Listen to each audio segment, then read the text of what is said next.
સુરતના ઓલપાડમાં ઝડપાયો છે નકલી પત્રકાર. પત્રકારના નામે ખંડણી કરતો આરોપી સકંજામાં આવી ગયો છે. દારૂ વેચાણના વિડીયોના આધારે માંગી હતી ખંડણી. ફરિયાદીનો ખોટા કેસમાં ફસાવી દેવાની ધમકી આપી હતી. આરોપીએ જાનથી મારવાની ધમકી આપીને 10,000 પડાવ્યા છે.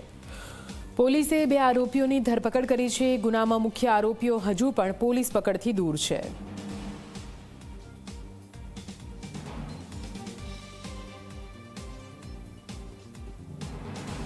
આ આરોપીઓ આ ફરિયાદીને એક જગ્યાએ મળવા આવેલા અને ફરિયાદી એવું કહેલ કે મારી ઇજ્જત આબરૂ જાય છે, હું કોઈ આવા ગુના સાથે સંકળાયેલ નથી, હું કોઈ આવો વ્યવસાય કરતો નથી અને મારા સમાજમાંથી તથા મિત્રોના ઘણા બધાના ફોન આવે છે અને મારી પ્રતિષ્ઠાને હાનિ પહોંચે છે. તો આરોપીઓએ આ ફરિયાદીના ગળા પર છરો મૂકી અને એવું કહ્યું કે વિડીયો ડિલીટ ત્યારે જ કરશું જ્યારે તમને 10,000 રૂપિયા આપીશ. આ લોકોની ઈચ્છાને આધીન થઈ અને ફરિયાદીએ ડરીને આરોપીઓને ₹10,000ની ખંડણી આપેલ હતી.